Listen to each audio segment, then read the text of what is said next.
लेकिन कैसे हो सकता है? मेरा ख्याल है कि हमने ये नहीं सोचा था कि दुश्मन हमारे घर के अंदर स्ट्राइक करना।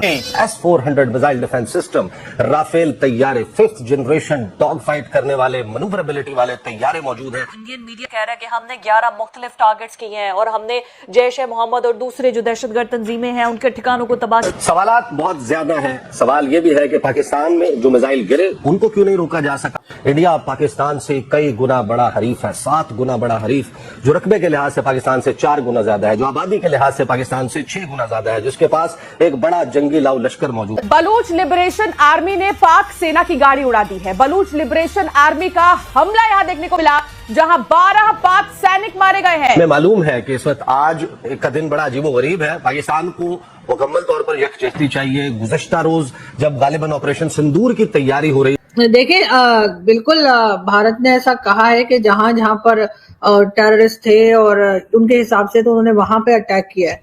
अब मसूद अजहर के एक स्टेटमेंट आ रहा है, पता नहीं कहां तक सही है, कि जी वो कह रहा है कि जी उसकी फैमिली जो है वो उसको मारा गया है या वो हिट हुई है, लेकिन वो स्टेटमेंट कहां तक ठीक है मैं कुछ कह नहीं सकती, लेकिन वो चल रहा है सोशल मीडिया पर भी और व्हाट्सएप ग्रुप्स में भी। लेकिन बात सारी ये है कि वो मसूद अजहर तो फिर भी बच गया।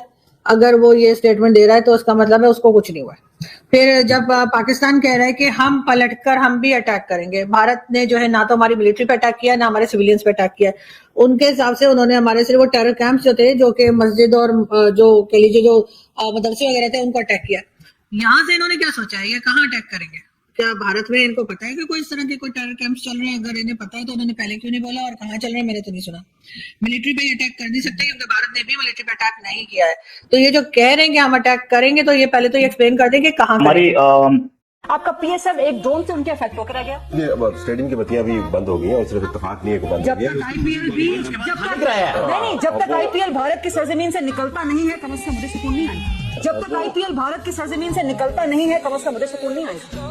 PSL should not have left, PSL should not have left Pakistan के साथ। आपका स्कूल है तब जंग लड़ सकते।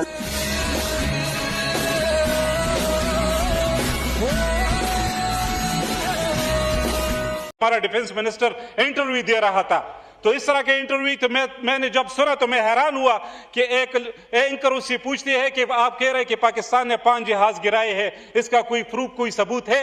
तो ये कहता है सोशल मीडिया। अफसोस की बात है, इस तरह का जवाब इसको देना चाहिए था। अपने बच्चों को, अपने बुजुर्गों को लेकर अपने घरों को लाद करके ऊपर रोड वाली तरफ चले जाएं और कलमा तैयबा का विर्द करें। ऐलान ऐलान ऐलान, एक जरूरी ऐलान समाअत फरमाएं। तमाम एहलियाने मोहल्ला के लोग के ऊपर रोड वाली तरफ चले जाएं, क्योंकि ये कुछ अदारों का हमें हुक्म है कि आप अपने इस आबादी को यहाँ से थोड़ी देर के लिए शिफ्ट करें। बहुत बहुत शुक्रिया। अपने बच्चों को, अपने बुजुर्गों को